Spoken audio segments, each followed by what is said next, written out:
All right, welcome to Fatboy FadeAway Sports Podcast, episode 101. Let me slap Tyler around up there and wake up. We got a big episode here today. Start of a new journey here, starting 101 today. And I'm excited to say we got a guest on today from the far end of the bench podcast, Jimmy over there. They do a good job he's on with Nico, based in Denver. So we're going to be having him on, a fellow Variety Sports Network member.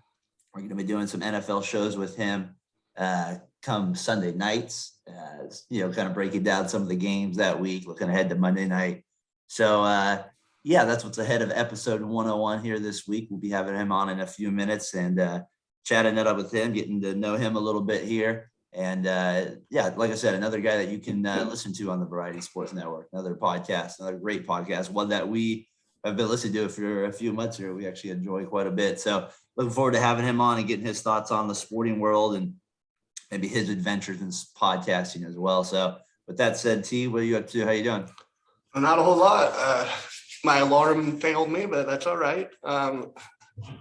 Ryan, this episode's for you. There'll be a little hockey for sure. Big Avs fan, this Jimmy guy. Tyler's not lying, people. He's like, people are like, yeah, I'll meet you at 6:10 a.m. online. And Tyler's always online. He's usually got time. Don't have to worry. When we get to 6:18, I'm getting a little nervous here. He had texted him. I said, wake up, man, wake up. What are you doing there? But I got nervous last night when you texted me at like 12:01. I was like, oh boy, one of us might not wake up. No, I couldn't sleep last night. I just kept waking up. I'm lying. We're here, and we're here to bring you a good interview. With Jimmy, like I said, we'll get over and then do a little. We'll talk about, obviously, like you said, podcasts and stuff. We'll talk about the network, but then we'll also get into kind of want to get his thoughts on some of the Jokic stuff. Like we don't really talk about that a lot. It'd be interesting to have somebody that's in that area, just get a feel for him, 2-time MVP. So curious to get his kind of thoughts of the state and how loved he is and or disrespected in some ways he is there. And of course, getting his thoughts on the NFL too here. And like Tyler said, his Avs won the Stanley Cup. So we'll probably get into that a little bit too as well. So, all right, we'll take a quick little break here and we'll be back with Jimmy shortly. All right, we're back here, Fatboy FadeAway Sports Podcast. And yes, there he is, folks, Jimmy. Jimmy from, I don't even want to say your last name. I know I'm going to get it wrong. Like you said, on this podcast, I'm going to say Palato. I just want to call you Jim Otto. That's what I want to call you. That's not bad. I'm sure you've been called that before, maybe. But anyway, no, okay. I put that immediately as a Raiders fan. That came to mind right away. But with that said, we got Jimmy here from the far end of the bench podcast. He's joining me and Tyler here on the Fatboy FadeAway Sports Podcast. He's also going to be with us on a Monday night or a Sunday night show, to say once in a while, or maybe all the time here. We'll find out on the Variety Sports Network that we are both now a part of. And so you can look for both of our podcasts there. So, Jimmy, excited to have you on. Thanks for joining us. It's fitting that I'm finally on this show, the Fatboy FadeAway Sports Podcast, because I was always a fat boy. I was an offensive lineman growing up, and now I coach fat boys. So it's perfect. I'm glad that we finally got this done. And at some point, we need to get the four of us together, because I think if the four of us were on a show, it might melt the podcast world. But this will be a blast anyways. Thanks for having me on, guys. Yeah, absolutely, man. I think you're right about that. It will be that will be interesting if we can get the four of us on at some point. That'd be great. So first of all, I'm just curious, where are you at in Colorado? A little bit south of Denver. It's like the Cherry Creek High School area. So okay. Now my understanding is are you coaching over there, teaching? What do you do over there? I'm coaching in the Cherry Creek area, and then I teach a little bit further south down the highway. Okay, sounds good. I think I heard you say on your podcast you do like junior high students, right, or something like that. They're the kids I coach are fifth graders.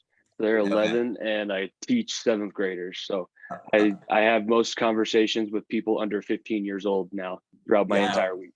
I always joke about, because I've been coaching like fifth to eighth grade for a long time, and it's the conversations you hear in that age group, and the prices in that age group over there. But like I said, the first thing I kind of wanted to ask you is, you guys, like I said, me and Tyler have listened to your guys' podcast for a little bit, a while here.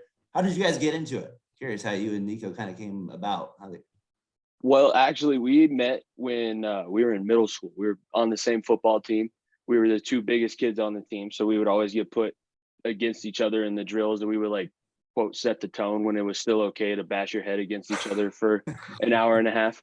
Yeah, so we started off that way, and we played up until high school. I went to a different high school for a couple of years, but then I ended up moving back, and so we've known each other for quite a long time. And it was always the thing, like he wanted to be a sports agent and I wanted to be in broadcasting. I knew that's what I was going to go to school for. So we came up with the idea right before we went to college. We're like, you can get on the radio and I'll represent the athletes and we can have the athletes on the show and all of that kind of stuff. And we went to college. I did get into the radio. He did go into the sports management club and all of that kind of stuff. Happened that I started doing the podcast because the pandemic, and I wanted to keep my broadcasting skills sharp, and put out a tweet. I was looking for a co-host because me talking to myself for an hour is not as entertaining. And he was like, we always had this idea. And it ended up working out. It's been 2 years now. Love the name that we came up with. The first couple names were not great. And the first couple episodes were not great either. I'd say it took us probably like 10 episodes before we even felt comfortable talking to each other. So we can't even go back and listen to the original episodes, but it's been rolling ever since. And now we're on Variety with you guys. So it's been a blast. I can't believe that it's over 2 years now. But no, we've known each other forever. So that's why when I say he's my podcast husband, because we argue just like a married couple. It's kind of ridiculous sometimes. Yeah, you guys are right. It's funny. Our journey kind of sounds the same with the podcasting around the timing there too, as well. Yeah, you guys are great out the way, and he gets very passionate about certain things too. I mean, you do as well, but I've noticed it with him too. So if anybody checks it out there, you mentioned the first couple of names. Yeah, me and Tyler. If you go back and listen, like the first 8 episodes, I think we have like 4 names, and I was like, gosh, those are brutal, some of them. But like, yeah, we couldn't settle. So it's funny that you mentioned that. It is like one of the trickiest parts of the whole thing to it. All right, my last thing, then we'll get into some sports here. That I like to always figure out with podcasts because we talk about this. You said you've been doing it with 2 years here. What are some of the challenges you have faced with it? You guys have kind of like dealt with, and like, maybe a tip or something like that. Yeah, it was difficult. I mean, the most difficult thing is to be consistent and having to do it every single week and kind of setting aside time, even though stuff happens, people get busy. I mean, we didn't have a live episode the week before, just re-releasing interviews because I was at night school and teaching all day and he was traveling back from Florida. So things come up and things happen, but just being able to know that the show is going to be fun no matter what has been the big thing. So even though it's an hour, 2 hours out of our day every single week, and then I have to edit, so I get the fun job on top of everything because he didn't go to school for all of that. I get stuck with that job too. So just kind of staying consistent and staying on the course and letting arguments happen, and then being able to come back together afterward and be like, yeah, that was kind of dumb what we were fighting about, but we should just get back on track because I'm over it now. I'm good. You're good. We can all be good together. Speaking of you editing, where did you get the song for the far end of the bench, like for your intro? It's perfect, like setting the mood for the pod. Yeah. How did you come across that?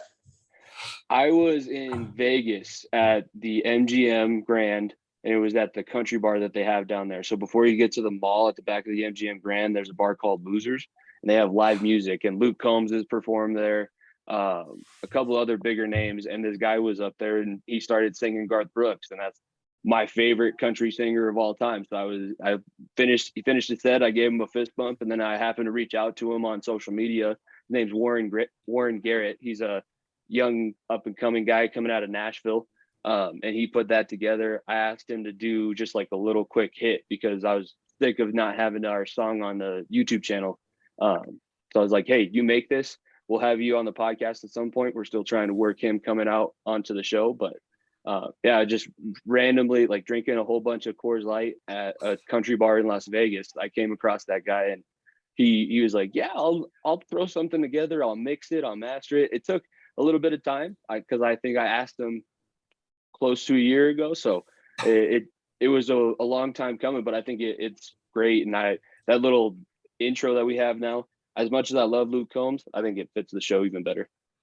It's awesome. I was actually thinking the same exact thing. So it's funny. Tyler asked that when I was listening to it the other day, and you guys kind of wrote it in your description. I was like, yeah, that's pretty sick right there. That song. I was like, me and Tyler have to get somebody, a fat guy, to sing our song for Serpent. Just kidding. I hope at some point I got to convince him to like make a full song out of it, and then Nico and I can be in the music video or something.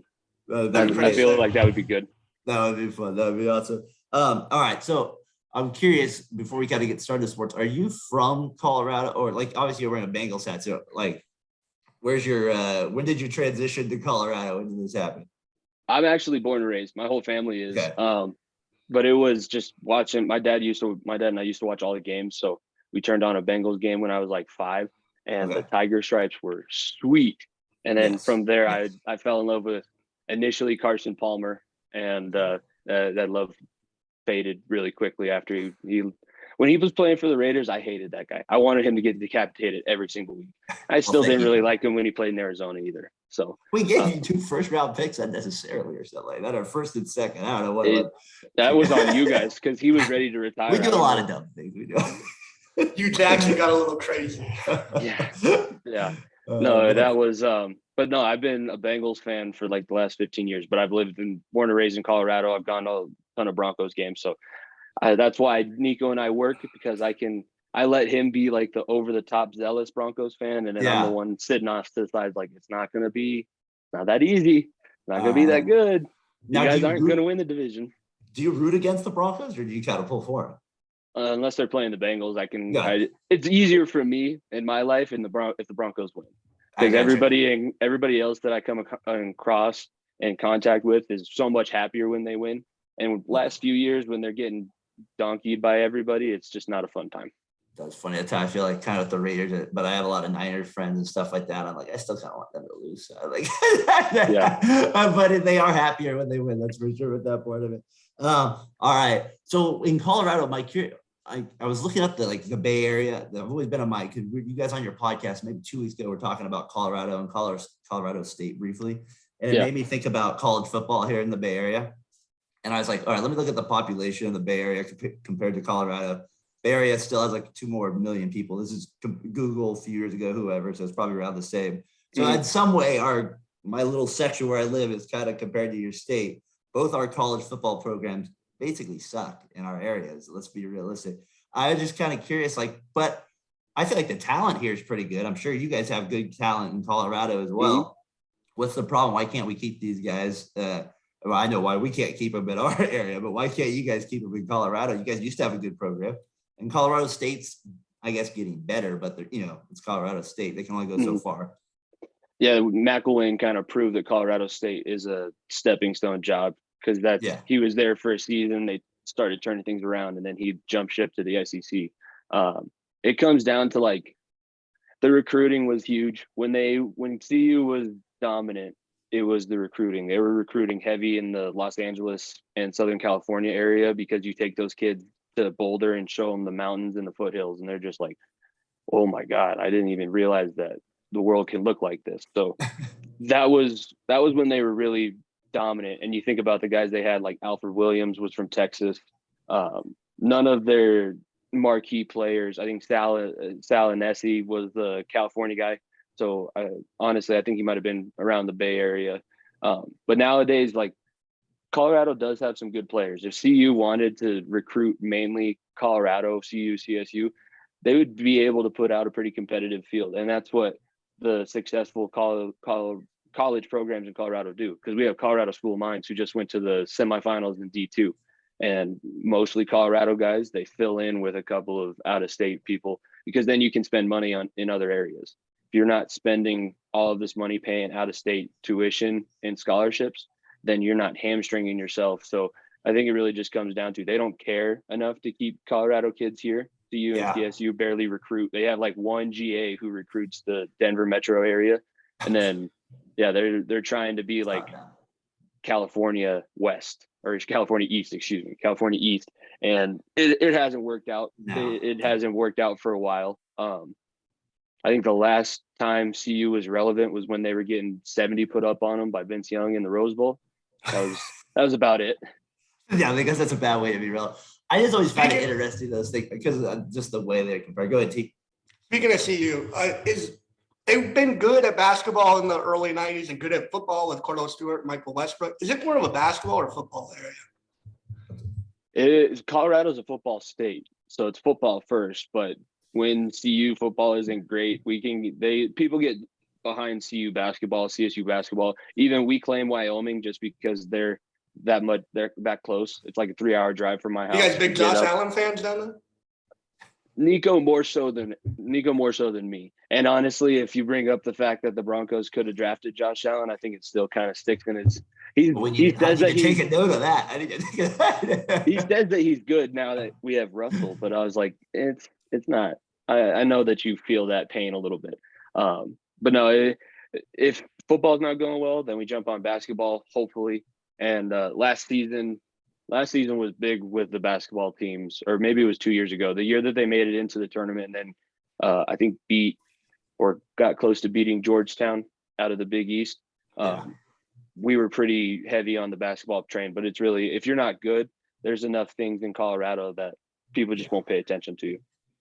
Yeah, the Colorado basketball program still produces like an NBA player every couple of years, which is pretty impressive for them not being like a marquee school. Yeah, that's why in basketball. I just always found it fascinating, the Bay Area compared to Colorado, the whole state. They're kind of interesting the way they handle their college sports, all very similar. All right, so I know you're kind of involved with this Division II podcast that you do. I haven't really followed up. I hear you talking about it once in a while on your show there. Yeah. Sound like you played and Nico played at Division II. How far did you guys take your football journey? Yeah, I played. I went to Western Colorado, which is right in the middle of the mountains. Yep. So I played D2 and played all 4 years that I was in college. Nico played at Augustana, which is actually where Ken Anderson, the quarterback for the Bengals back in the 80s, went. He always throws that out there when I mention him. And then he transferred to GCU and ended up playing club lacrosse for his last few years. So we both played a little bit in college. He went to a lower level school and played fullback for a season, but at that level, you kind of you're only playing because you love it, because really it takes away from everything else, even at the D2 level. Yeah. I would say I would have been so much more of a successful student if I didn't play football, but it was always a dream to have an NCAA scholarship and get on the field at least once or twice. And that's what I was able to do. And I got a degree out of it. So, but I played for 15 years, 7 to 22 was the last season that I was actually shooting. A long time, man. That's a long time for sure. Did you go to school? Will you let your kids play football with the concussion stuff that's now going on? Or I would, because I would be the coach, and I would coach it the same way that I'm coaching my young guys now. Like, don't hit with your head. I'm teaching them to strike with their hands first. We don't make contact with the helmet unless, like, that's a last ditch thing, and it's only there to protect you when you go to the ground and possibly hit your head there. It's not like a weapon. So if it's taught right, I think that playing football at a young age is fine. And then it depends on the kid. I mean, some kids are just too small at that age, so they might have to wait a little bit longer. But I think that if it's done right, everybody can play. Some of these videos you see online are just like, these kids just get lit up. You're like, oh my gosh, I cannot believe that. Like, they had that one show on for a few years. I forget what it was called. It was like crazy for a few years. Something Tykes. Yeah, something little Tykes stuff. Yeah, that stuff wasn't that great. So did you play with Eckler? Didn't he go to Western Colorado too? Yep. Yeah, he was a senior when I was a freshman. That's and then he cool, came back after he was in the league for a season. He came back to finish his degree because that was a promise that he made to his mom. So then he was walking around campus, and there's some documentary on the Chargers social media where he was back at Western and doing interviews in the locker room. So he was there, and I was the season after he was up for the D2 Heisman Trophy, the Harlan Hill Award. Gotcha. That's cool though. That's crazy. That's awesome.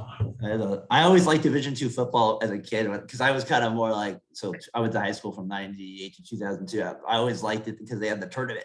Back then, I always liked it. I was like, come on, what this BCS crap? I would give me the tournament. And they always had that one team I was rooting for that had the weird kind of colorful logo with the police officer. I don't know what it was on it. They had some I don't know who they were always in the finals back then in Division II there. All right, so let's keep it moving here. You talked about you played offensive line. I'm curious with NFL and other sports too. Do you think it's one of the more disrespected spots in all of sports? I know the left tackle gets paid. That's the one spot, but I feel like like the Niners this year, they took their roster like, well, we're gonna have to cut some guys. Offensive line is gonna be the cheap spot this year. We'll just fill guys in. I always feel like it's kind of an under. You said that you kind of played a little offensive line. I always feel it's kind of one of those disrespected spots in sports. It is. And Mark Schlereth is one of the big radio personalities in Colorado, and he refuses. He's the only one that stands up for offensive linemen, and he refuses to call anybody else skill position. The offensive line is the skill position because catching a ball is an ability, running fast is an ability, throwing it is also an ability. Being able to stop a 290-pound man that runs a 4.6 40 and it's coming straight down your face, I feel like that's more of a skill. So it is disrespected, and it's not easy to do, not easy to do well. People say that you can replace offensive linemen, and when the Bengals were at their lowest, it was the years after they let Andrew Whitworth go to the Rams, and it wasn't easy to replace. And I still don't think they've done it. If people would actually take the time or actually play the game, they would understand that should be the first position that you fill, and that should be the position that you take the most time evaluating and then teaching and making sure that they know what they're doing. Because offensive line play, if you do it right, that's the ticket to the promised land. And I always feel it's like compared to electricity, right? You take it for granted, and then when you don't have it, you're like, crap. On both sides of the ball, damn, we can't do anything. Yeah, if you can run the ball and you can protect your quarterback, you're gonna have a decent offense. So Tyler's a Niners fan; he would know that. It's all Shanahan does is run the ball like 80 times a year. So he threw it 4 times against the Packers 2 years or 3 years ago. Shanahan, we love Shanahan because Nico and I went to the same high school that he graduated from. He went to Cherry Creek while he was living here with his dad. And he is one of those guys. The scheme of his plays is perfect. The offensive line doesn't have to do anything major. They just have to step in the right spot as to where Kyle Shanahan drew the line, and it's a perfect 15-yard hole. And then they have the fast running backs to be able to bust through it. Yeah, the teams that do the best and the teams that go the farthest in the playoffs normally control the line of scrimmage on both sides. So they have the better defensive line, they have the better offensive line, and you can't do anything when you're getting dominated up front. You can't stop the run, you can't rush the passer, because you're not getting sacks if you're not stopping the run. So you were talking about controlling the line of scrimmage. So if we kind of keep it moving forward here a little bit, when we talk about teams now in the NFL, you have a team, the hat you're wearing right now, and they have they made the Super Bowl last year, but they also have a distinctive record the last couple of years of giving up, 83 sacks, I believe. I think they gave up 51 last year, 9 in the Titans game, and somehow won. Offensive line. So if you're watching your Bengals team going into this year, Burrow got hurt the first year. Kind of if we transition a little bit to the Bengals here, how are you feeling about them this year? And can they? Is Burrow missing games first this year? I don't think so. He wasn't in initially at training camp because he had the appendectomy, but he's back in full go again. I think he was a full participant in the joint practice that they just had with the Rams, which was a dumb mistake by the NFL. Why would you schedule the Super Bowl matchup? They do that a lot too. When you have a guy that's as whiny of a bitch as Aaron Donald, shouldn't do that. Shots taken. Shouldn't do that. It was. Here's the thing. Yes, the offense, it's better. Last year was better than 2 years ago when Burrow got hurt. It wasn't good last year, and they obviously proved that in the playoffs. I was the one watching the Titans game like they still have a shot at this thing. Really? Oh, okay, I guess. This year. Thank you, Ryan Tannehill. Yeah, Ryan Tannehill was beautiful, and then also Joe Mixon and yes. The defense stepped up pretty big in that game. This season, I'm encouraged because the talent should be better. But then also, I've been reading a whole bunch ever since Aaron Donald was swinging the helmets at my guys. I've been reading up on it, and Lyle Collins was the one who got underneath his skin. So the offensive line has an attitude now, and he was the one. I don't know if it's the smartest thing in the world to provoke a guy like Aaron Donald, who's proven that he's a psychopath and will kill somebody on the football field, and think, He thinks he's playing NFL blitz for real. That's what he thinks he's doing. He thinks that he's one of the dirtiest players in the league because he's always kind of considered like the best. And I'm always kind of like, how can he be the best in that field? I know, like, I don't know. He's pretty good. I know he's damn good, but like it's hard to like. Sometimes I'm earlier in his career. I feel like the last year, but I don't know. Sometimes it just jumps out. I know as a Niner fan, he's dominant. He will kill any but he is a psychopath. I agree with you wholeheartedly, but I'm not gonna talk like he's not this. He is. I'm not saying that he's not a. He is. He's the best. He's the best defensive lineman in the game, and that plays into why he is. He's so dirty and will do anything that it takes to beat you.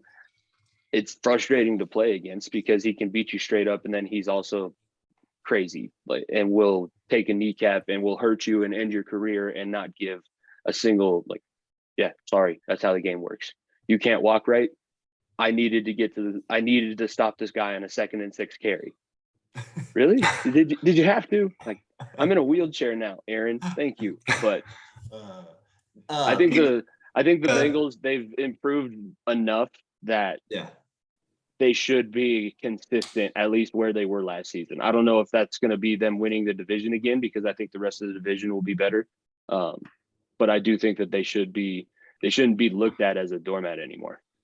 Well, it's always kind of funny because the team that loses the Super Bowl usually has a tendency to struggle. So there's that, like, there's this little thing that's kind of over. I always kind of put over every team that loses the Super Bowl, this little cloud of injury or whatever, always bad luck always kind of seems to happen. Yeah. So hopefully you guys can avoid that. Doesn't always happen, but hopefully you guys can avoid that too. You got something? Yeah, going back to that Super Bowl matchup, what were you thinking of Eli Apple the whole playoffs when he was running his mouth? You like it? Yeah.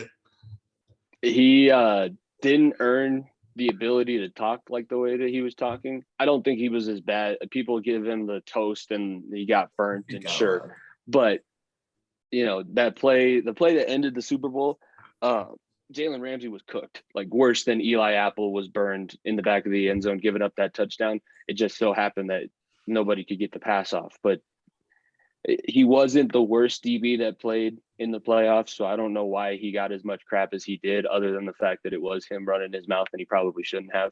But I didn't mind what he was doing. I thought that the secondary and the defense was a huge reason why we made it that far anyways. I mean, Jesse Bates baited Patrick Mahomes in the AFC Championship to get us the ball back in overtime, and Eli Apple was a part of that play.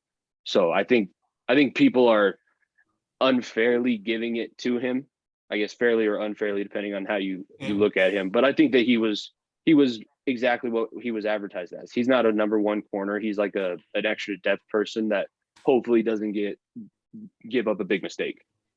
You brought up Jesse Bates. Is that all figured out? Is he playing? Is he franchise tag? But he did finally come back and he's practicing again. But they didn't get a long term on the field. Mm-hmm. Yeah, the Bengals too. Their wide receivers are just killer. They're like unreal too. That's like just a part of them that's a lot different this year.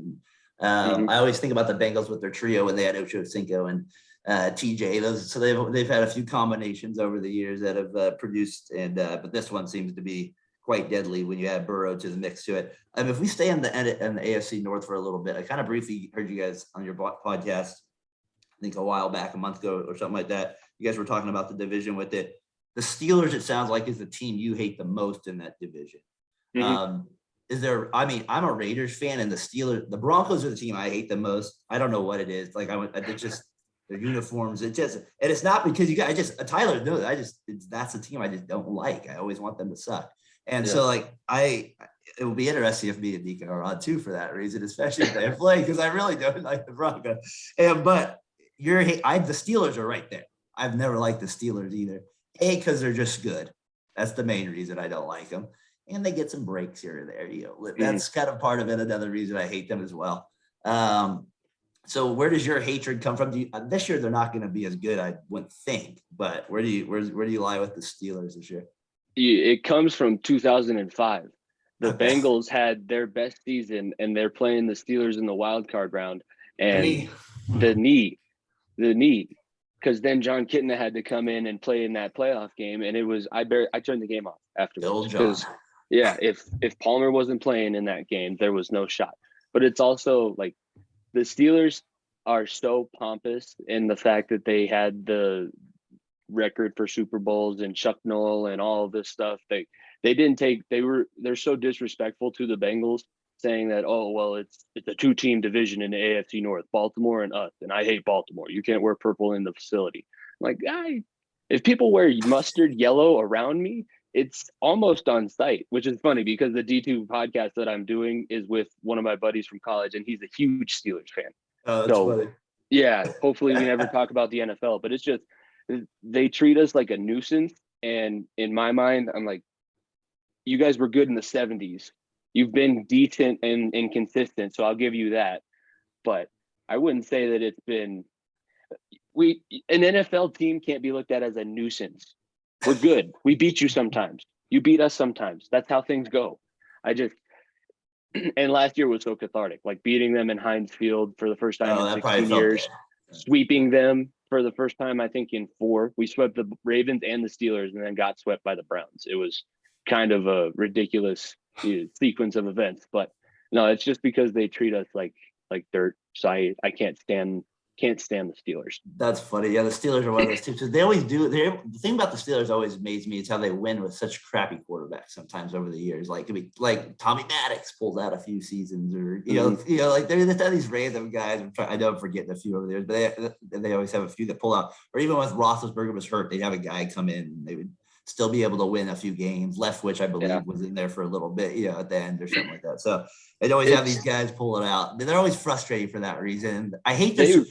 I was a big Cardinals fan, and I hate that. I mean, I like the Raiders, but I love the Cardinals too at that point. And that's another reason I don't like them too. So they ruined my entire 2006. They ruined my entire 2006 because they beat the Bengals that wild card round, and then they went on and they played. That was the year they played Jake Plummer and the Broncos in the AFC Championship. Oh yeah, you're right. They did beat them. Both my teams, they're like, not happening. And then they went out and. That's the Super Bowl that they shouldn't have won. That was the Super Bowl that the Seahawks should have had. But the refs blew it. The refs blew that one. I forgot if they played Jake Plummer in the AFC Championship. They might have been the 1 seed that year, the Broncos. Maybe not. The Broncos were, yeah. Yeah, that was the year Camp had the 99-yard return on Brady to break Brady's unbeaten record in the playoffs. Okay, you're right. Incredible thing that's funny to think about there. Jake Plummer, number 1 seed. People forget, man. You forget where these guys like Tannehill, number 1 seed, right? Last year, know they were. And now Jake Plummer is selling mushrooms in Boulder. Yeah, I saw that. I saw his interview he did with the guys from. I would think, that was quite the. He's a great handball player nowadays. Well, he's a lot of time to. How hard was it being a Bengals fan between Burrow and Palmer? Did it waver or was it? It never wavered. And Dalton, at least Dalton would get us to the playoffs. Okay. Yeah, he would get us to the playoffs. And the only bad part about it was they would come here. It was like a back and forth thing that they had going for a while. So they would play the Broncos in Cincinnati, and then they'd come back here. And my family has season tickets to the Broncos game. So I always get the Bengals game, and I'm going, and I'm in my Bengals jersey. And I never saw them win in person until last season. I think it was that 2005 season. My dad and I sat through a Christmas Eve blizzard, and they end up muffing a hold on the field goal that could have won them the game. And as we're walking through like 3-degree weather as it's snowing on top of us, and my dad hears it on the radio, like, they had the chance to win, and then they just lost. And I'm like, well, Merry Christmas to me. So it was the difficult parts are just like, 31 years, and nobody had ever been able to send a text message about a Bengals win in the playoffs. So being the joke for a while was the only thing. Never wavered, but it was like, I get it. We suck. I can admit that we suck. That was my thing. Whenever anybody would give me shit about the Bengals, I'd be like, what do we do to you? Who's your team? When did we beat you last? We've helped you. Remember back in the 90s, we had back-to-back number 1 overall picks. We're the charity case. Hey, I feel like I'm a Raiders fan. We're going on 20 years without winning the playoff game, so we're getting close to that thing. We're getting close to 31 this year. You guys, I'm surprised you let me on the show. I'm surprised you let me on the show after the wild card game. Well, thankfully, I was playing golf for the first half. I missed the first half. You're not one of those people who are into Whistlegate. No, I didn't really see that the same way as some of Raider Nation a little bit like that. I've complained about some calls, but that wasn't one of the ones that I thought was. I don't know. I just didn't the think referee that. just should have kept the whistle out of his mouth. It was his fault. Yeah, I don't know. I don't know. I mean, definitely a weird play that happened. That yeah, it just I don't know how you fix it. It's just Raiders crap luck. That's what it is, man. The Raiders get a lot of that crap stuff like that. So we all know about the tuck rule and all that stuff. Speaking of the Raiders, I want to get your opinion on someone I ask everybody about because I think he's far overrated now. Is Derek Carr. Everyone's acting like this guy is like a Pro Bowl or I guess he made a couple Pro Bowl, but he's a Super Bowl winning quarterback.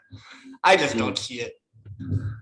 No, he's 4th out of 4 in that division for sure. And I think it's a big drop off. Yeah, it's not really all that close. I think that that's not what people are saying though. People are saying he's like one of the best top 10. I'm like, top 10? What have I been watching? I'm like, what have I The only time that he was top 10 was when he had that season where he broke his ankle. That was when the Colts hurt him. That was the season where he could be seen as a top 10 quarterback, but every other season it's just flat and okay, mediocre. He's like the perfect Fresno State quarterback. He's the quarterback that came out of Fresno State and he was like good sometimes and not good sometimes. Yeah, Carr's he's kind of one of those guys because the fan base loves him. I'm not a Raider fan, but I'm always like, hey, my eyes tell me so much, people. I can't go crazy and just tell you he's top 10, but just because I want to be, because that's not how I see it a little bit with it. How does you guys got some sick shirts that just came out the other day. Mm-hmm. You're wearing one right now. I know the back of it. And then the Broncos one. Yeah. Let It Ride was the Broncos one there. Yeah. I know you're not a Broncos fan, but maybe you could just kind of give me a brief feel for the area. How pumped up are they now with Wilson there? That situation gone. What's the vibe in Broncos country a little bit here in the AFC West? It's hilarious because after the first preseason game when they won, everybody was like, "Oh, I told you, Russ was all we needed. We were just a quarterback away. This roster." And hey, I co-host a podcast with somebody who was doing this. This roster was just a quarterback away. We got 3 Pro Bowl receivers. We got a defense that's going to be this and that. And then after the Bills game, everybody's like, "Oh shit, burn it down." It's the same thing. What are we doing? Why did we bring the guy in who doesn't want to hit during practice? And then now that they won yesterday, I'm sure tomorrow we're going to turn on the radio and it's just going to be like, "Yeah, I told you, we're going to be fine." It's like a battered relationship where you've been put through so much and you're just waiting for that shoe to drop. But then when it's good, you're just like, yes, let's hold on to this. We can win a couple games. We can win games in a row. And then as soon as Russ throws an interception, Broncos country is going to implode on itself. Like, we can't. Why can't we just have nice things? We're so deprived. Last time we won a Super Bowl was in 2015, and Peyton Manning was here. And yeah, that's Broncos country. Thank you. This is why I don't like Broncos. This is why. I'm like, they're good. Why are people acting like they're not good all the time? They've always been good. They've made 85 Super Bowls. Shut up. I'm gonna be in trouble for that one on Monday when Nico and I record. Oh, that's good. I don't know how to edit, so you're screwed. So that's good. Boy.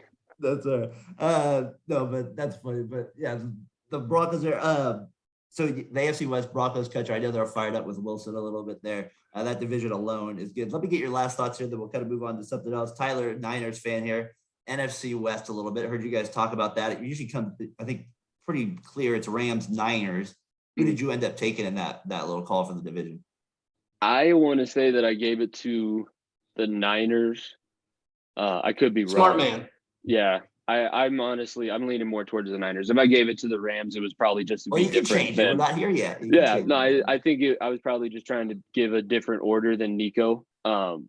We both had the Seahawks as the absolute basement. And I put Arizona at 3 because Call of Duty comes out after week 6.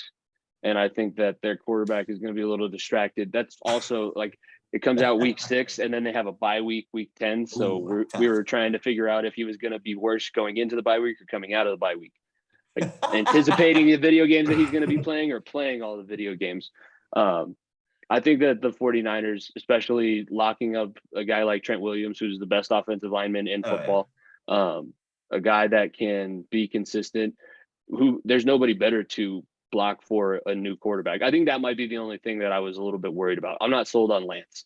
6 games in college isn't enough to prove that you're ready to be a starter in the NFL. And you played in preseason games so far, or games that didn't really matter. So I want to see how that's going to work out. But I think that the Rams are ripe for just a letdown at some point. They'll probably start off hot, and then Sean McVay is going to think that he is all that, and then they'll have some sort of collapse. And I'm looking forward to it. I'm here for the Rams collapse now. They're kind of moving up my list of teams that I can't stand. Well, you might be pissed, Denver. You just excited a lot of people there in our area. They definitely will be agree with that one. Tyler, people always give Tyler a little crap because Tyler always feels like he's not really a Lance fan either. It kind of comes across as that to some people. And I am a Lance fan. I hope the best for him. I'm just not, like you said, I'm not sold on him. And I had people blaming Shanahan for Lance's bad week 2 in preseason. I'm like, what are we doing here? This is ridiculous. I'm a Jimmy fan because I was like, Lance missed Ayuk over the middle, like, until I gave Lance, like, oh, you got to see these receivers. Oh, you just like Jimmy. I'm like, get out of here. Oh, speaking of Jimmy, you guys had this that comment you guys had last week if Garoppolo gets traded to the Jets. It'll be the prettiest locker room. Yeah, it's the most beautiful quarterback room of all time. Jimmy Garoppolo, Zach Wilson.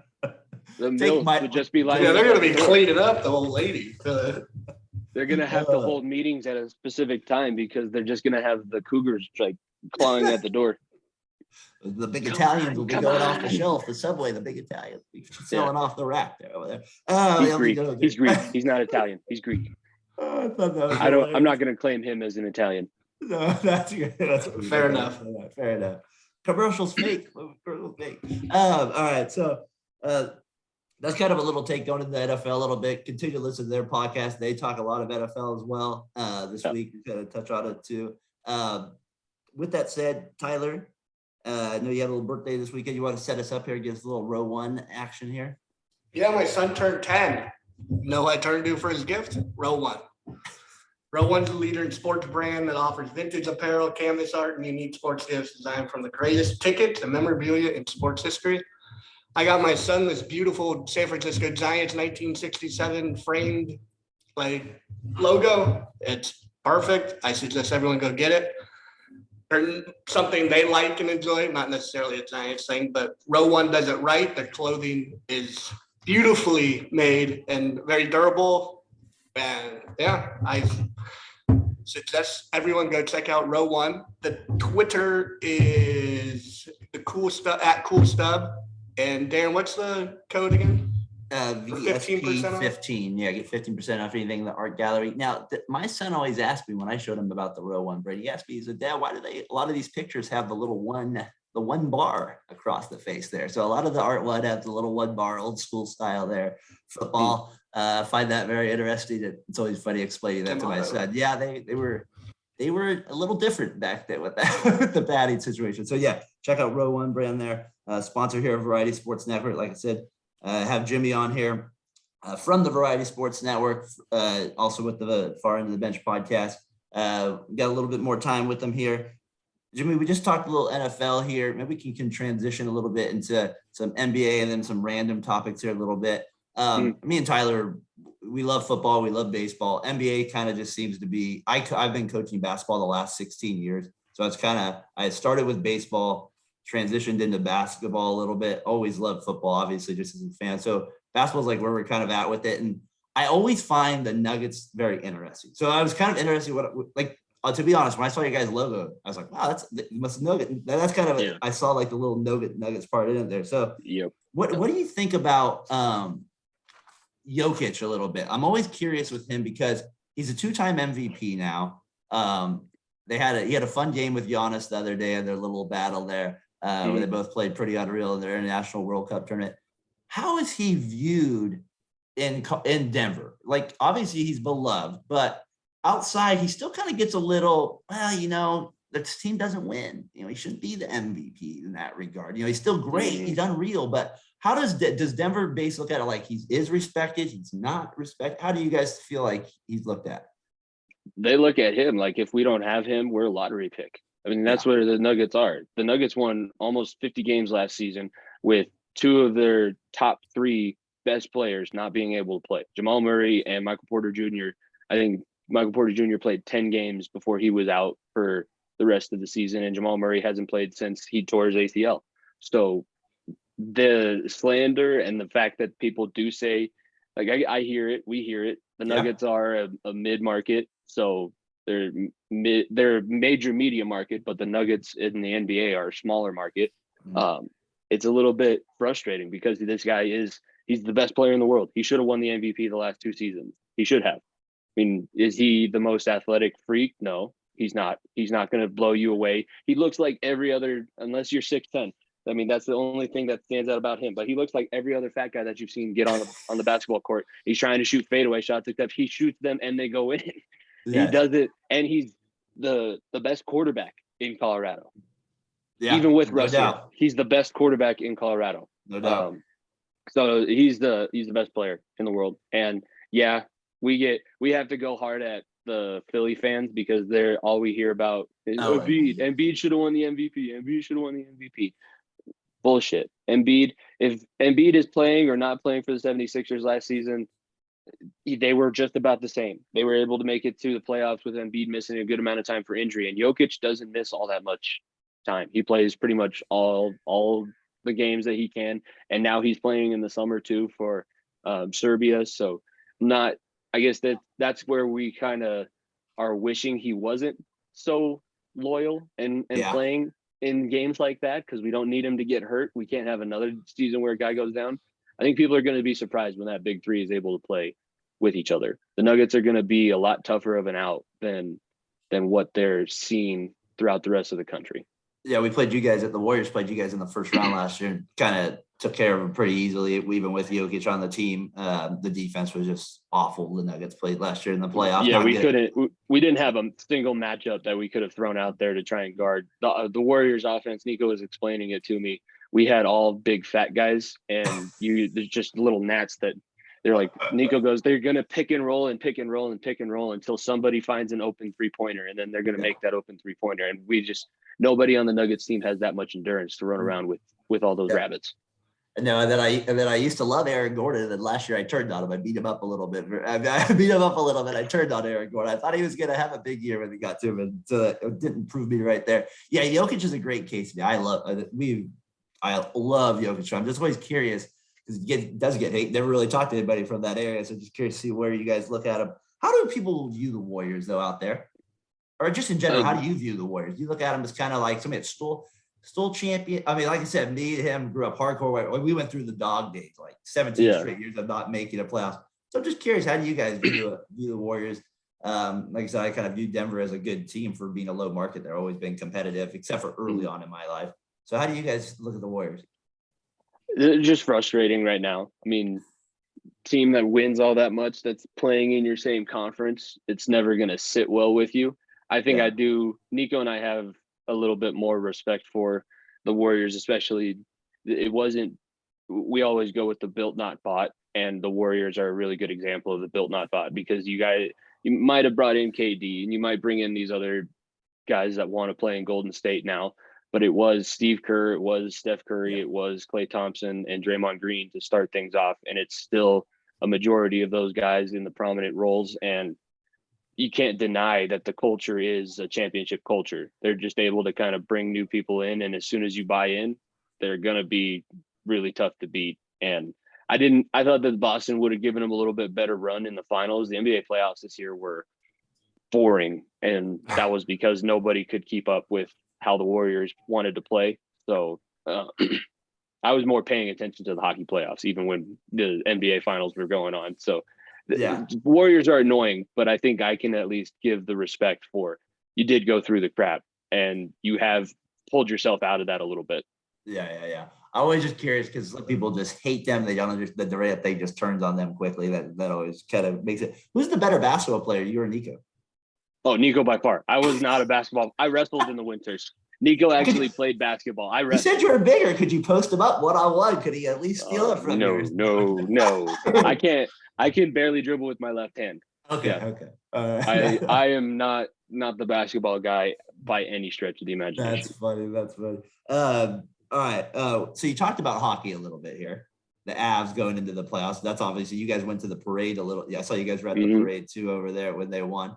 Where does you said that it's a football state, obviously. I would think it's kind of a hockey state too. I'm just from afar living here in California where I've never seen snowfall in my whole life. So I'm curious where I've never seen it fall. It's one of these weird things I've never seen living way out here in the Bay Area. So where's hockey from? I mean, the Avs have, to me, always been pretty good. I know they went through this stretch here a little bit ago. But where you at, Jimmy, with the Avs here in Colorado? And where's their fan base at with them? The fan base is pretty diehard, especially because they weren't always here. They got to Colorado in '96 after Quebec lost the Nordiques. So since then, and that first season, they got Patrick Waugh in, and they had Joe Sakic and Peter Forsberg. Yeah, we got treated to one of the better teams in the entire NHL. I think they won the President's Trophy the year before they came to Colorado, and then go on that crazy run, win a Stanley Cup in their first season, and win it in a sweep. It's been when they're good, people love them. When they're bad, people don't talk about them as much. It's not that they don't still want them to be successful, but like I said, if you're not going to be good enough to talk about, Colorado has the ways that we can just talk about the Broncos for the entire year. That we don't have to mention the Avalanche if they're not going to put forward the best product. But no, this last season finally was the culmination. It had been, I was done with it. I was ready to be like, blow everything up. I don't care if they're that good. They're winning all the regular season games, but they can't win in the playoffs. So them finally putting the next step forward and taking it to that next level is crazy how many hockey fans showed up in Colorado. Yeah. And I think there were 500,000 people at that parade. It looks huge. It was a ton of people. It was all the way. We have a Civic Center Park right in front of our state capitol is where that was. And Nico and I were in the middle section, but there was probably 100,000 people in the lawn up at the front of the stage. And Nazem Kadri said it best, like you couldn't even see the end of it when you were standing up on the stage. So that's crazy. It was something. You brought up Waugh, Forsberg, Sakic. Yeah. Could this team hang with that team? The McKinnon, the Landeskog, the Rantanen, and those guys. Are they playing with the NHL rules that they have now? Or are they playing with the NHL rules when that team? Because that's the thing. The NHL is one of the leagues that have changed their rules, and the game has changed insane just in the last 10 years, let alone the last 20. I think was the double 2001 line pass available back then? No, that was the rules. And the goalies used to be able to get hit if they went to the back of their net. That trapezoid. That's what protects the goaltenders. They used to be able to just get ran over. I forgot about that. Yeah, back in the day. True. That Avalanche team, the amount of Hall of Famers, the 2001 team, I don't think any Colorado Avalanche team could touch. This team was one of the better, just record-wise in the playoffs. It was one of the more dominant runs. So I think that they would be able to play with them and probably push them to 7 the same way that New Jersey did. But the blue line of that 2001 team with Ray Bourque, Adam Foote, and then you have Patrick Waugh in between the pipes.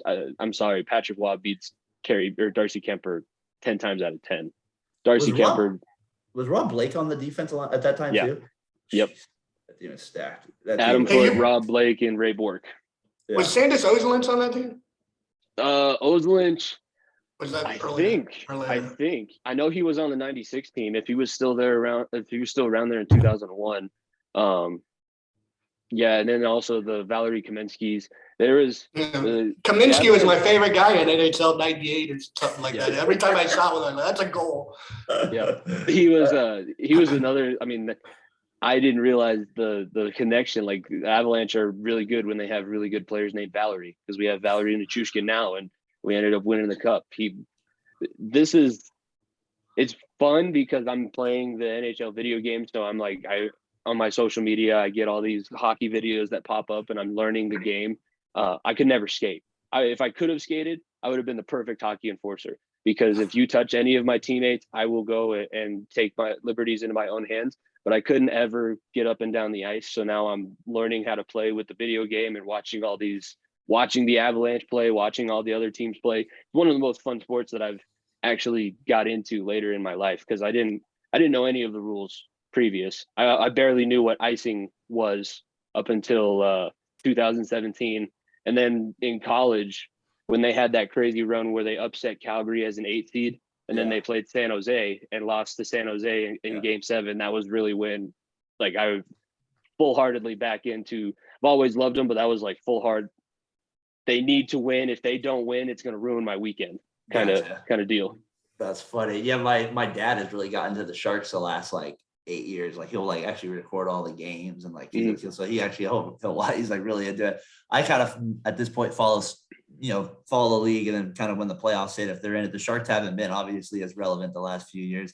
They're now in complete rebuild mode around here, but they had a long stretch where they were very competitive. They, like you said, they beat you guys in the playoffs. One of my favorite games was when they were down 4-0 to Vegas, and then got that maybe cheap call 5-minute major, but still took advantage of, got 5 goals or whatever. So anytime anybody beats Vegas, I'm okay with it. Yeah, I'm with you. Vegas is pretty annoying too. With them, yeah. Who's? I mean, Tyler mentioned all these great players. Is there a guy that stands out? Like Jockic and Waugh are the first guys that stand out to me. I always thought Forsberg was maybe the best. I don't know. I just, when I watched him play, it just seemed like he was so good. But is there like a fan favorite out of those guys? Sakic's been Jockic was the captain. So Jockic is kind of, when you talk about the Avalanche and now being the GM, or I think he promoted himself, called himself into his office and promoted himself to Grand Poobah of hockey operations. Wonder how that conversation went. Joe, listen, you've done such a great job. We're going to move you up, and we're going to give you a pay bump. And now you get a new title on your parking spot. He's been the guy for a long time. Waugh, people kind of soured on Waugh, especially when he was the coach here and the way he left. Yeah. So it's not as much him anymore. But if we're going to go just most talented Avalanche player of all time, it's definitely Peter Forsberg. Yeah, the people that I've heard talk about playing against him or watching him play, there was nothing like it in the NHL at that point. He was the very first. Him and Eric Lindros were like the first 2 power forwards that could skate around you, through you, and then also dangle and finish, make your goalie lose his skates and put it behind him. So Peter Forsberg, probably the best player in Avalanche history. Speaking of Joe Sakic, where does he stand in all-time Denver lore? Like, it's probably Elway 1 would be my guess. And then is it Sakic, or is it Manning, or because it's football rules? Or Manning. It can't. It's not. It's the Elway, Sakic. As much as Jokic, probably Jokic. Jokic is getting up there. Jokic, especially if he continues on and is dominant. I don't think the NBA is not going to give him another MVP unless he's, especially not this season, but it's going to be a few more years.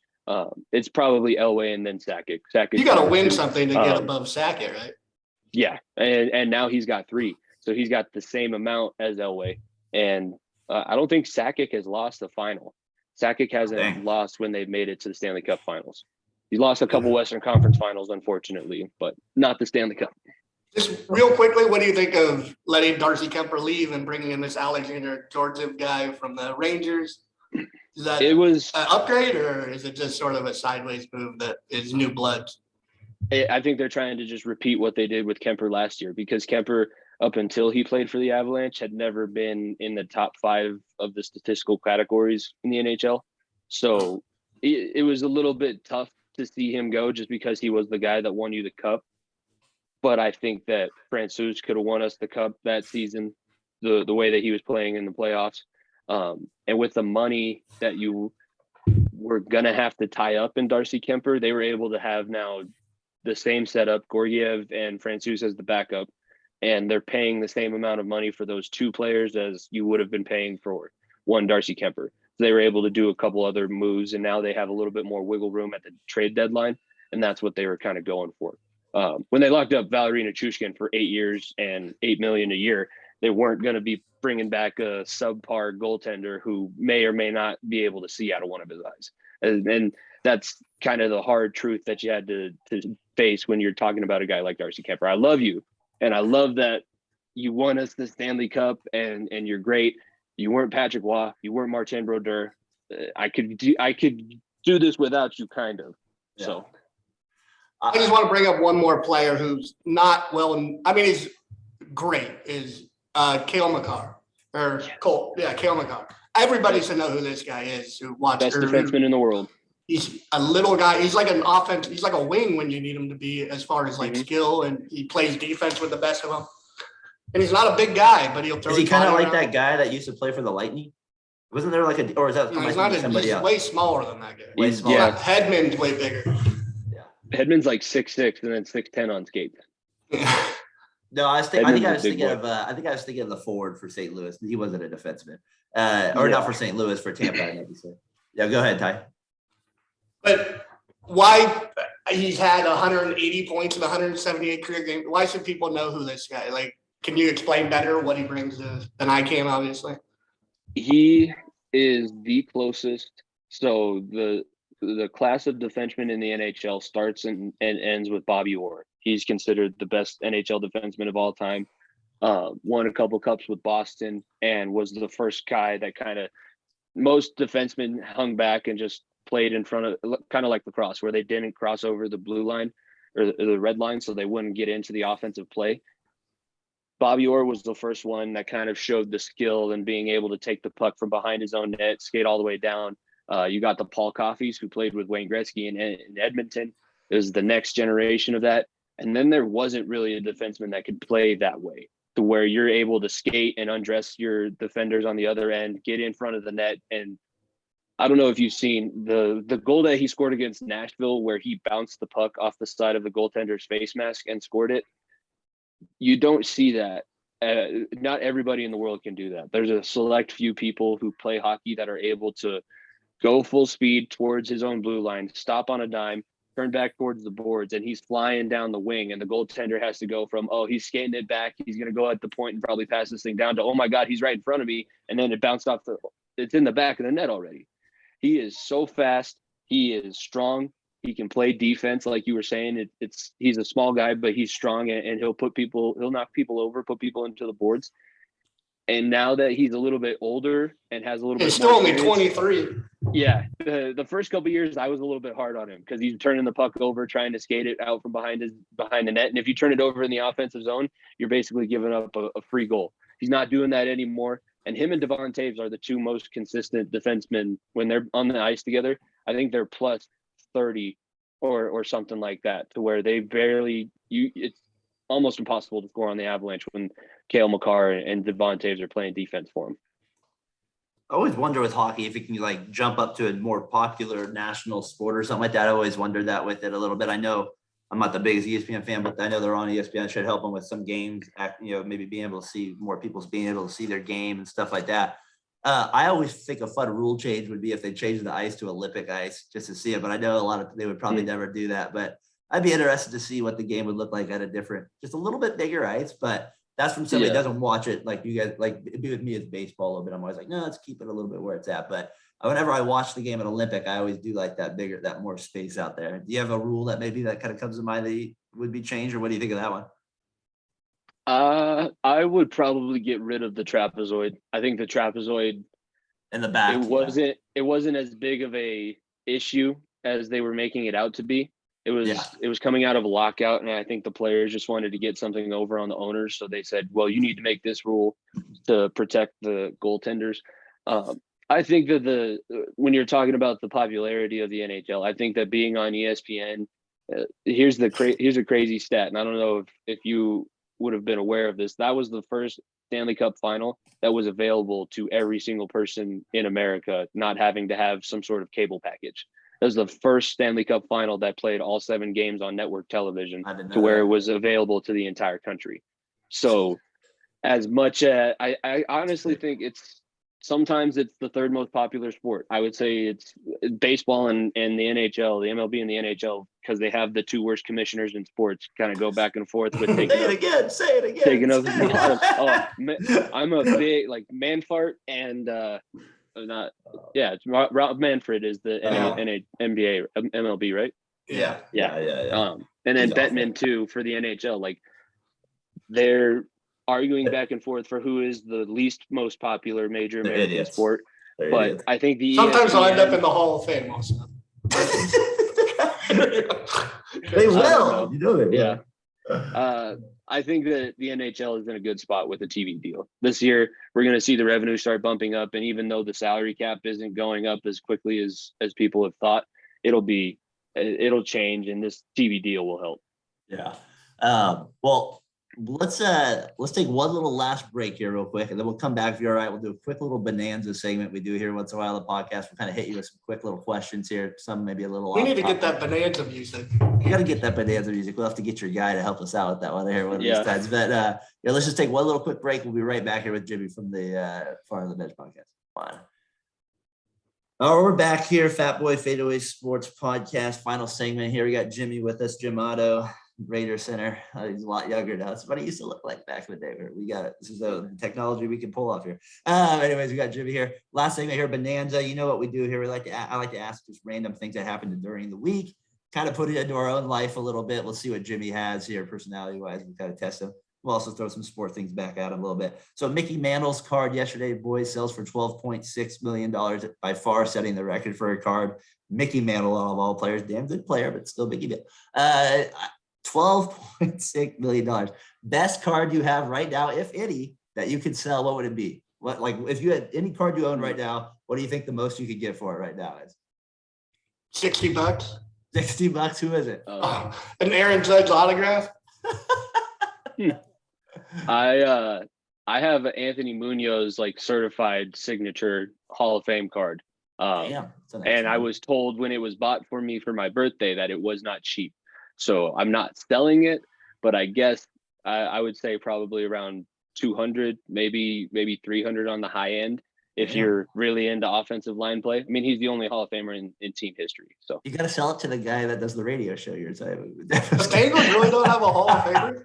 That's the only one. Anthony Munoz, one and only. That's wild. They've been around forever. And Ken Anderson and Ken Riley should be. Who should? Yeah. Ken Anderson and Ken Riley. Ken Riley was his cornerback when they went to the Super Bowl back in the 80s, and then Ken Anderson was the first quarterback to get him to the Super Bowl. Who was your first favorite player on the Bengals? Probably Rudy Johnson, running back. Auburn? Who was he from? He was Auburn. I don't remember. He was number 32. I remember that. Yeah, I heard that's funny. That was funny. That was my next question. Who was his favorite Bengals player? Right there. That was very good. Rudy Johnson, the running back. He had a couple big years there for the Bengals. I remember they had to go. Yeah, he was Joe Mixon before Joe Mixon. Joe Mixon now is my favorite player on the team currently. Him and Burrow.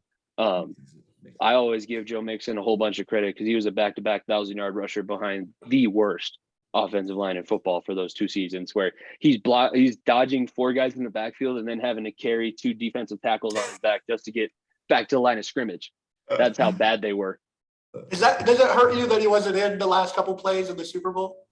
You don't worry, it's not no big deal. Yeah, he probably should have been in it, and I guess Samaj P. Ryan was their quote third down back and their receiving back. I don't know. I don't know if it changes anything. Our guard getting beat like a drum like that to Aaron Donald after Aaron Donald didn't do a single thing for the rest of the game. That was what really hurt me more than anything. I was finally. That's what he did then after, right? Right after that. Yeah. We had a Super Bowl party going on here, and everybody knows that I'm a big Bengals fan. And I had to promise to be on my best behavior. And if I was going to freak out, I had to come down because we have like a main living room and then a room down in the basement with a TV. I had to go down to the basement on that last offensive drive after the Rams took the lead. And I was just sitting there like this the whole time. I wanted to look away, but I was like, I can't. This is the worst. This is the worst feeling of all time. That's so funny. That's exactly what I did. I was at my parents' house when the Warriors played the Cavs when they lost in Game 7. I was like, I can't be here for the last 4 minutes. I went upstairs. I was like, I can't be in public right now. I was like, The Bengals have given me the most heartache in my life. My senior year of high school was the year that Vontaze Burfict decapitated Antonio Brown. The amount of crap that I talked, I almost had to take the week off of school after that.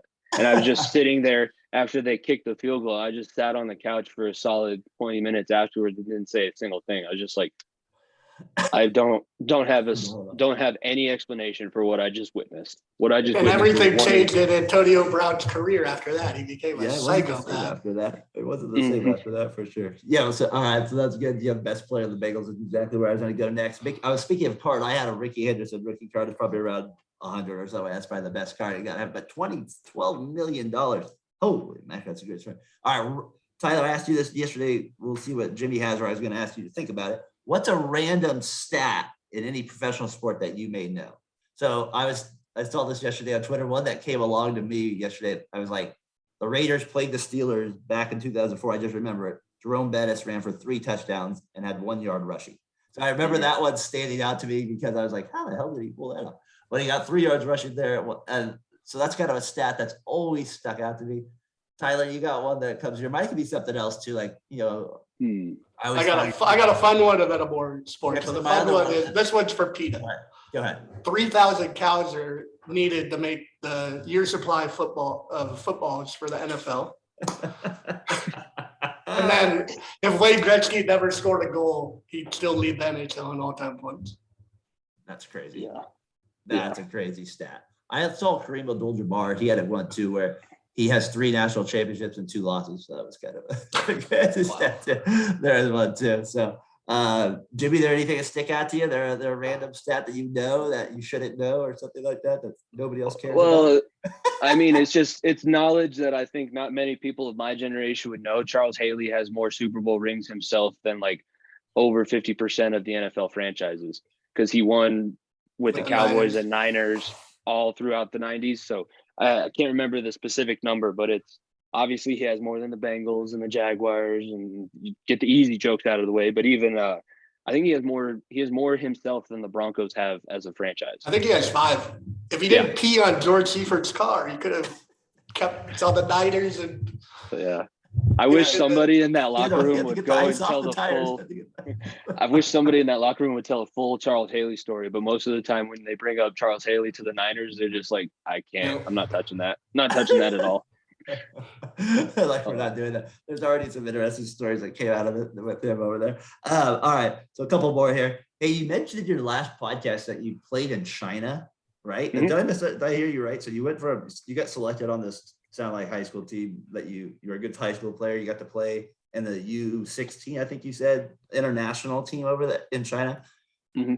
First of all, how the heck did that happen? And I didn't even know other countries had under 16 football teams. When you told me, I was like, Japan fields a team. I was like, I'm stunned.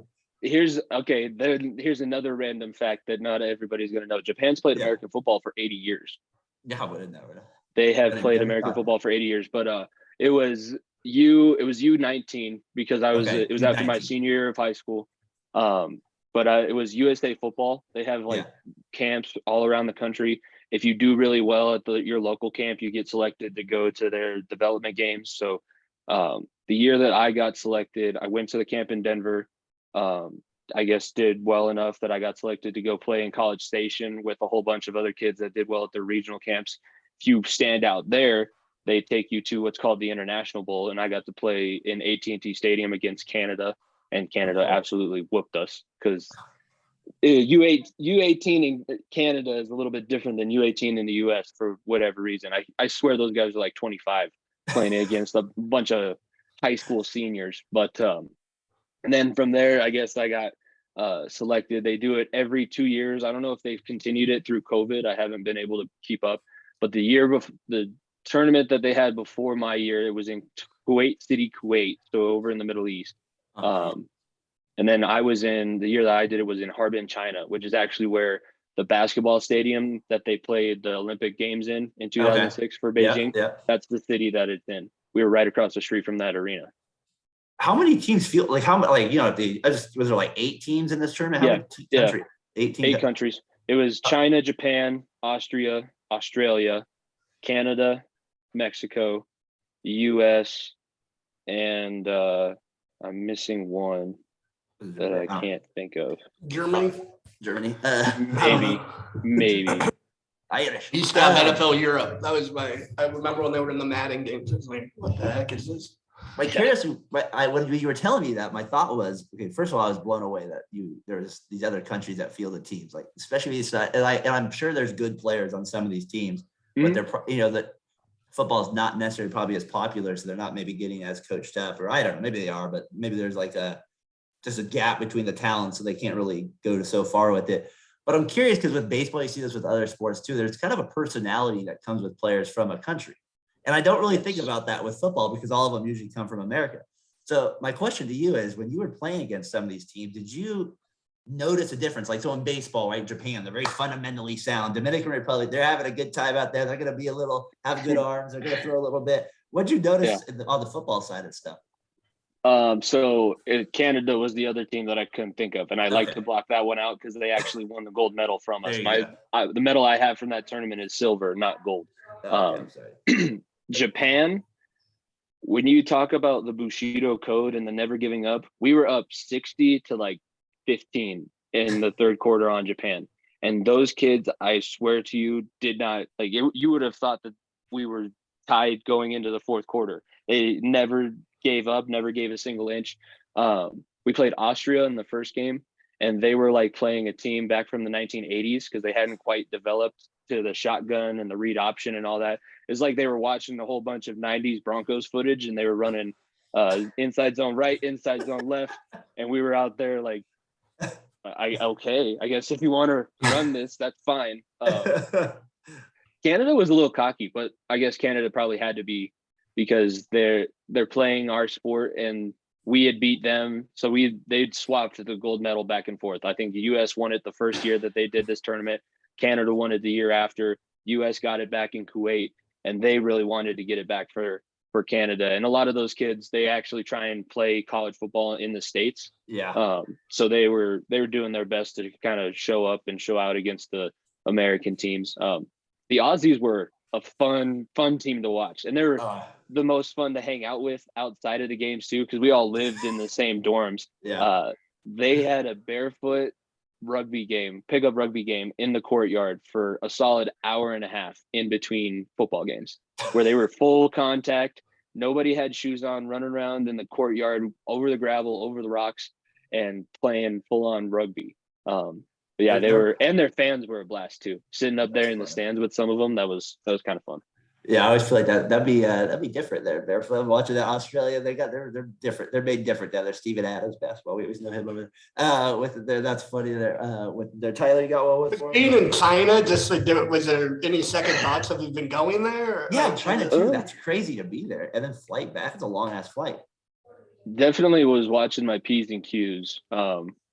And the craziest part about that whole thing. So, especially now that I'm a geography teacher, I'm very big into like, you have to know the cultures and customs of the places that you're going to. And that came from, we had a meeting while we were in New Jersey. It was right before we were leaving to go to China. And it was very important that we had this meeting because we had a very large African-American population on the team. Apparently in China, in the language where we would use a space filler like or like, the word in the Chinese language for that happens to be the N-word. Yeah. So we had to be told, like, you were going to hear this, and you were going to hear this like you're walking through South Central and they're all talking to their buddies and all of that kind of stuff. You can't react because it's not offensive and they're not calling you anything. They really don't. They have no point of reference for what we would be upset about that. But we had to sit there for 30 minutes, and it was a culture training session before we went out there. And then some of the kids took advantage of the no drinking age. After we lost that gold medal game to Canada, we had to fly early the next morning. So a lot of us tried to pull all-nighters so that we'd just be able to sleep. It was a 24-hour flight back. Yeah, not fun. And I got a middle seat. My great country got me a middle seat in between an elderly Chinese couple who was arguing over whether or not they wanted to eat their food. And I was just sitting in the middle trying to watch my movie, and I can't sleep because I'm used to it being like 4 o'clock in the afternoon, and I can't sleep even though I should. And I'm just like, what did I get myself into here? I don't even know. Hopefully I make it back to New York. At this point, I have no clue. We had to go back through Shanghai Customs without our interpreter because our interpreter was only in Harbin with us. And we had to fly from Harbin to Shanghai to go back through customs. And we were walking around like, some of the signs have English on them. Most of them don't. I'm going to go through this way. Let's go that way. Let's go. What's our gate? I don't know. I have no idea. We ended up we're in Africa. Welcome to Singapore. Yeah, exactly. Like, no, that's not where I wanted to be. That was the wrong way. Yeah. That was crazy. I appreciate you sharing some of that, because I was thinking about as you're listening to your podcast, I'm like, there's got to be different elements to some of these other football countries. Again, I didn't know that they played with it. So that's pretty cool that you got to have that experience. I know you interviewed somebody that played for the Steelers. Now, is he still playing for the Steelers? Yeah, he was their third round draft pick last season, Kendrick Green. He was on that team with me in China. Okay, cool. Was anybody on Canada that was like noteworthy, or was there somebody like, were they just kind of bigger and better at that point? They were just bigger. Yeah, I mean, I couldn't. Then nobody's name stood out. Yeah, they had a pretty good running back. We called him LL Cool J because he wore a Kangol walking around the campus. That's why we called him cocky, because he would have it down over his eyes and he'd be walking around like this, like he was all tough and everything. So that's why we didn't necessarily get along with Canada all that much. It's good. It's good you guys had a rivalry. Any given Sunday. Yeah, any given Sunday. That's funny. All right. Well, Tyler, you got anything else here, my man? No, I think I'm good. I think you're good. Thank you. Jimmy, thanks for coming on the podcast, man. I appreciate you jumping on. We had kind of we're over an hour here with you, so appreciate your time with us. I look forward to doing the Sunday night things with you. That's going to be a lot of fun. Sports Network. Yeah. Hopefully we can get Nico on there too with it. We can just we'll have things to react to, obviously, during the game. We got to come up with some stuff there while we're doing it. So looking forward to doing that. And again, thanks for coming on. Where can people find you at, my friend, and promote your merch, please? Yeah, new shirts in the Variety Sports store. I believe it's bonfire.com/variety-sports-network. They have Return to the Jungle on the back. If you're a Bengals fan like myself, the Broncos have Ride or Die with a little horse head on the back. So check out the merch store for Variety Sports at FeOThpod on all social medias. You can follow the Far End of the Bench on all podcasting platforms, and you can catch us Wednesdays on the Variety Sports Network feed. But that's all of the stuff that we got. Thank you again for having me on. We've been talking back and forth a little bit. I wanted to get the four of us on together. Hopefully we'll have both of you guys on our show as well. And that NFL show for Variety on Sundays, that's going to be can't miss. So hopefully everybody listening is setting their calendars, setting a reminder for that. That's going to be a whole bunch of fun. That will be a lot of fun. I look forward to breaking down some of the things that happen, because every Sunday there is always something in football to talk about it. And the thing that's good here is we're all fans of all different teams too. So we should all be able to get different, and we can all complain about something during the week. So every week somebody's going to be really sad, and it's just going to be like, yep, we're going to give him the chance to vent, and hopefully he's not going to cry on air. Yeah. Season's over, man. I can't do it. That's good. Jimmy, thanks for joining us, man. Check them out. Far End of the Bench podcast, Variety Sports Network. Tyler, we'll see you next week for episode 102. Peace.